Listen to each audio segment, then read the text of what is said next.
नमस्कार छात्रों, BA system semester की इस कक्षा में आप सभी का स्वागत है। छात्रों, आज की कक्षा में द्वितीय प्रश्न पत्र लोक साहित्य एवं लोक संस्कृति के अंतर्गत हम देखेंगे कि लोक साहित्य है क्या, लोक साहित्य की अवधारणा आखिर में है क्या, इसके अंतर्गत कौन से मूल्य निहित है तथा लोक साहित्य की श्रेणी में किस साहित्य को रखा जाता है।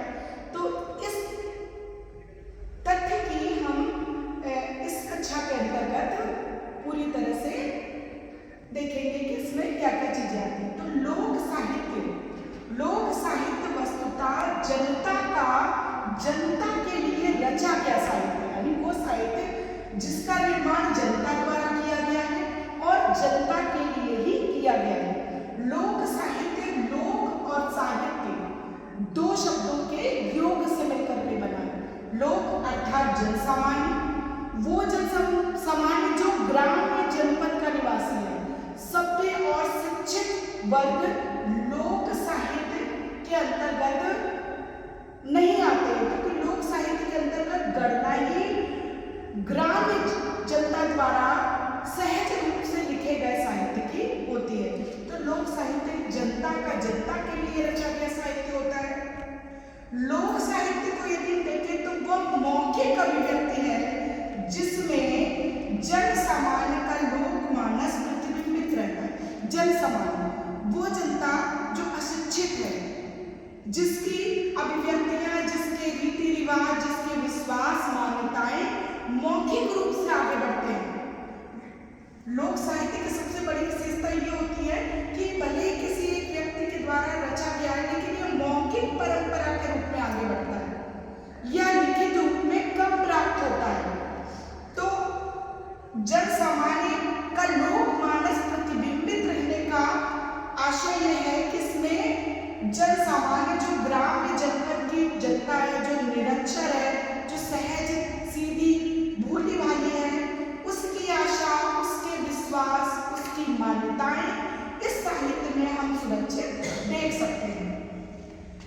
तीसरी बात कि यह लोक मानस की सहज स्वाभाविक अभिव्यक्ति होता है। लोक साहित्य में ग्राम्य जनता की या निरक्षर अशिक्षित जनता की सहज स्वाभाविक अभिव्यक्तियां उनके लोकगीतों के माध्यम से, उनके अंदर प्रचलित लोक कथाओं के माध्यम से, उनके अंदर प्रचलित विश्वास, रीति रिवाज, व्रत अनुष्ठानों आदि के माध्यम से सहज रूप से अभिव्यक्त होते हैं। तो लोक साहित्य शिष्ट साहित्य से अलग है।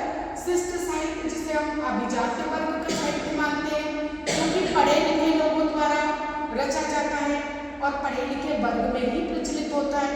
परंतु लोक साहित्य वह अनगढ़ साहित्य है जो जन सामान्य के बीच में उन लोगों के द्वारा रचा जाता है और मौखिक रूप से गीतों के माध्यम से, कथाओं के माध्यम से, लोक कथाओं के माध्यम से आगे बढ़ता जाता है। चूंकि यह अनगढ़ साहित्य है तो इसमें कृत्रिमता के प्रति कोई भी आग्रह दिखाई नहीं देता। तो लोक साहित्य के यदि हम अवधारणा की तरफ विचार करें तो ग्रीक के अनुसार यह जनता के लिए रचा गया साहित्य है तथा इसमें कृत्रिमता के प्रति कोई आग्रह नहीं होता है, कृत्रिमता से मुक्त होता है, सहज होता है, स्वच्छंद होता है और अलिखित होता है। अलिखित होना इसकी बहुत बड़ी विशेषता है कि ये लिखित रूप में कम प्राप्त होता है, ये मौखिक रूप से पीढ़ी दर पीढ़ी आगे बढ़ता जाता है। जैसे हम देख सकते हैं हीर रांझा की कहानियां, लैला मजनू की कहानियां, इसके अलावा कथाएं, व्रत